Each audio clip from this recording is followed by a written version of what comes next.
10,000 3-year open work permit visas will be issued to US H1B visa holders on the 16th of July by the Government of Canada under a new program.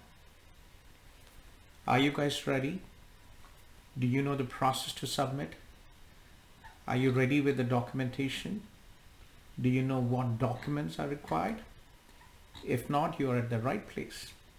My name is Gautham Kolluri. I'm a regulated Canadian immigration consultant and founder director of CIP, Immigration and Study Abroad Experts.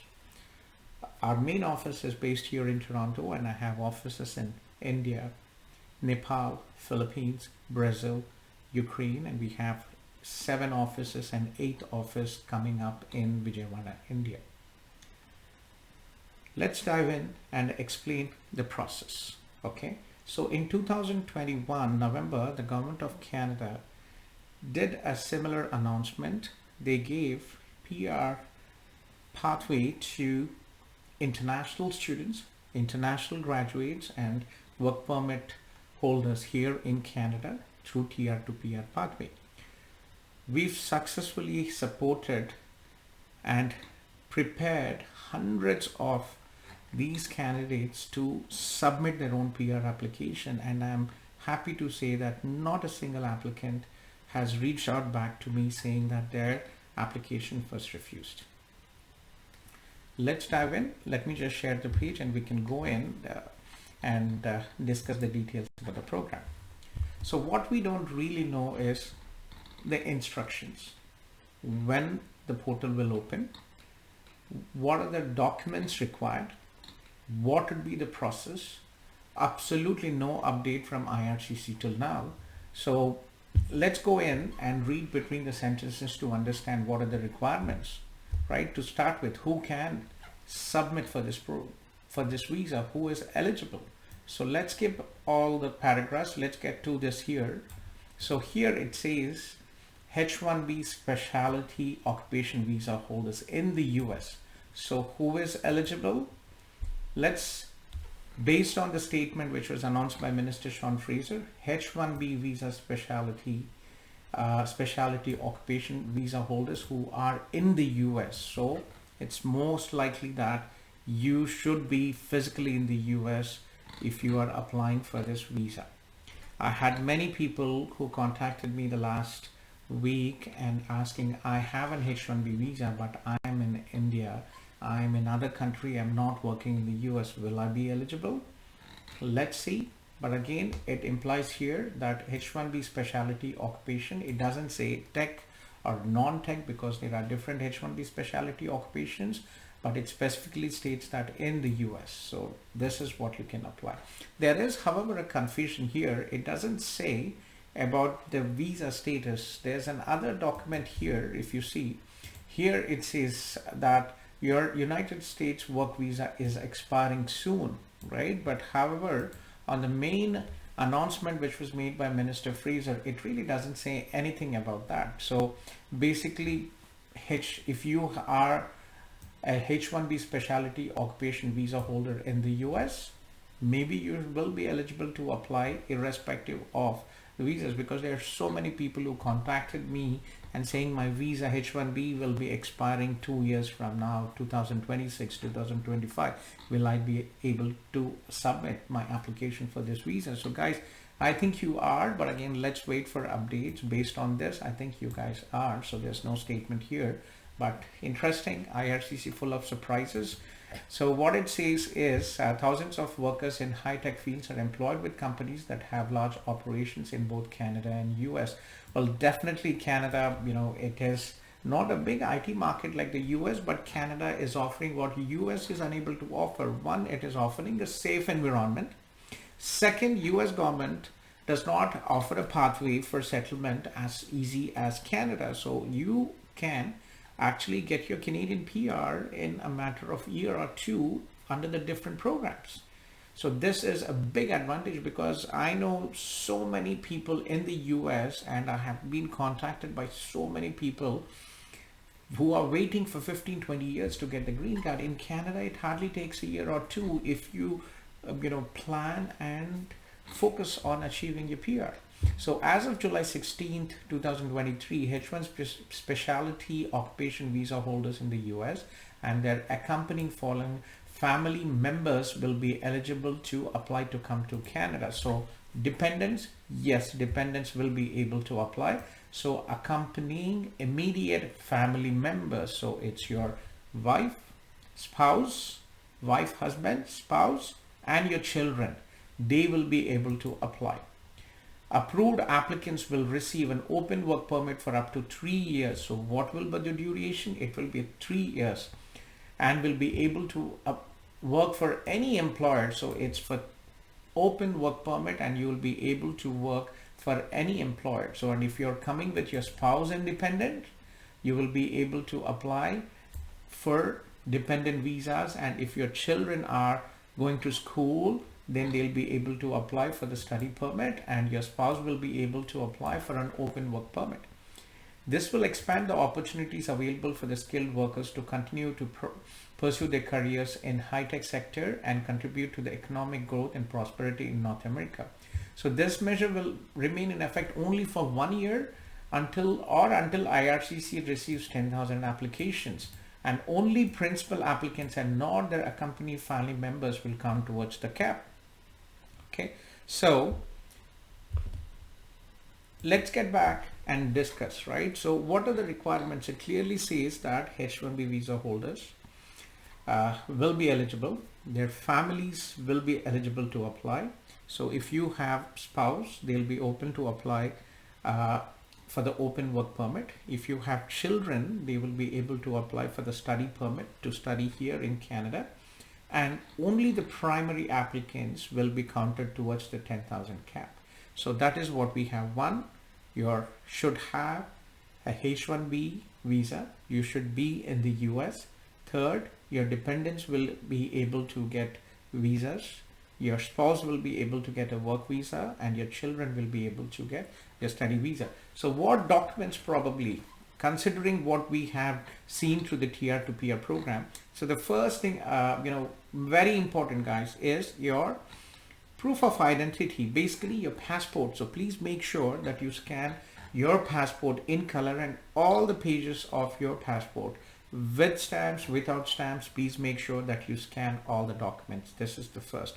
Second, proof that you have the H1B visa. So make sure that you have proof of your H1B notice of approval, your employment offer, right? Your pay stubs to prove that you're currently working.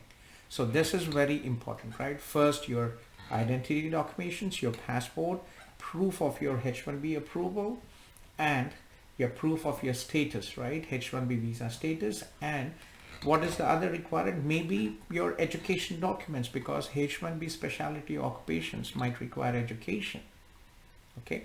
And important, right? So make sure that you scan them, and if you have all the education documents, make sure that it is only 4 MB, because IRCC has a limit of 4 MB for each file. So each tab you are uploading has only 4 MB. You will not have time to scan them, bind them when the application portal goes live. So please make sure there'll be tabs. For example, for your passport, then make sure that you have all your pages in color scanned, and make sure it is not more than 4 MB. Your education documents, make sure that you have it separately ready with 4. And with the passport, make sure that you have, you can have it 2 different PDFs. One, only your passport, all pages in color. And if you have space, maybe you can also add your H1B notice of approval, your H1B visa, right? So, that's important. So again, there might be a separate tab for the H1B proof of, notice of approval, proof of employment, your pay stubs. So please make sure that you have different PDFs available. I hope that we will have an update, but again, that is very important. So first, it is your identity documents, H1B. Second, your education documents. Next, your dependents. Okay, dependents identity documents. Again, please scan them in color. This is very important. and also proof of your relationship. If it is your spouse, your marriage certificate. If it is your children, birth certificate, and their proof of status in the US, right? So make sure that you have these documents. Again, reminder guys, a PDF, if you will have different tabs, and each tab cannot exceed more than 4 MB. Okay, so police clearance, somebody was asking if I can submit a police clearance. I don't think at this stage they might request, but again, if it is possible, please make sure that you have it ready.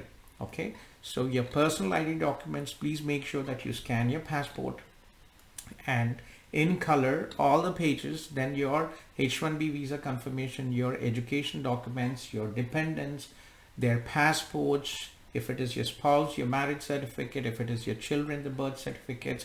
So make sure that you have all this scanned, right? Police clearance certificate. And again, very important, if the documents are not in English or French, then these documents have to be translated by an official translator. So make sure guys, if you do not have these documents in English or French, you need it to get to a translator, right? So we will have an extensive list of documentation. I'm hoping to compile and prepare this documentation list for you. So on Thursday, Friday, and Saturday at 5 p.m. I'm going to do Zoom sessions. I'm going to share a WhatsApp link with the video, and I'm going to provide this link and also the Zoom link. So on Thursday 5 o'clock, on Friday this week, Friday 5 o'clock, and Saturday as well, we'll do a Zoom. We have a virtual office, Zoom virtual office. I'll share this link. It's a permanent Zoom link. You guys can join, and if you have any questions, you can feel free to connect with me. This is not a commercial project, and I will have my team to help. We will be there on the July 16th live in the Zoom. If you have any issues in submitting, you can always get back to us. You can share your screen, and we'll be there with my team to support you with the application process. For the TR to PR in November 21, we had more than 500 applicants join the Zoom, and it was one of my longest Zoom sessions. I was online for almost 3 days non-stop every day from 3 days. I think we were there for 15, and then my longest session was the day when the portal went live. We worked from morning till 5 a.m. until we submitted the last applicant. We assisted them to submit their applications, and it was almost about 18 hours of non-stop Zoom. I don't think any one of you probably has done 18 hours. That is something, so happy. It was not about money. We hardly charged about $500 for people who took our services, but it was such an accomplishment. At the same time, there were other immigration consultants charging $2,000, $3,000. Guys, this is very important to you understand. This is time against race, and this is DIY. Do your own application. We will provide you with the list of the documents, whatever we understand at this time based on our experience, and I'm hoping that IRCC will come up. But again guys, this is not a professional service we are providing. We cannot take individual one-to-one and submit your application. It is DIY. If you join our Zoom sessions on Thursday, Friday, and Saturday, we will help you go through this, and I'm hoping that there will be instructions. I have a team who will be joining and also will be there when the portal goes live. And guys, just token, we are not, this is not a business, and obviously, again, to be honest, money doesn't really make a lot of sense to me. I've already, I'm an accomplished person, so it's not. We will probably at most charge $500 consultation fees after you successfully submit if you guys want to, but again, no force. It's just to say thanks to my team who will be working on Sunday, July 16th to support you on the same Zoom link. You guys can join. So my name is Gautham Kolluri. I'm a regulated Canadian immigration consultant. And guys, if you are planning to apply for this 3-year open work visa to Canada, and if you are a H1B visa holder and planning to apply to Canada, reach out to me and we'll be happy to help you guys. Follow this link and subscribe to our channel, and share it with your family and friends. Thank you, and looking forward to see you at our Zoom sessions.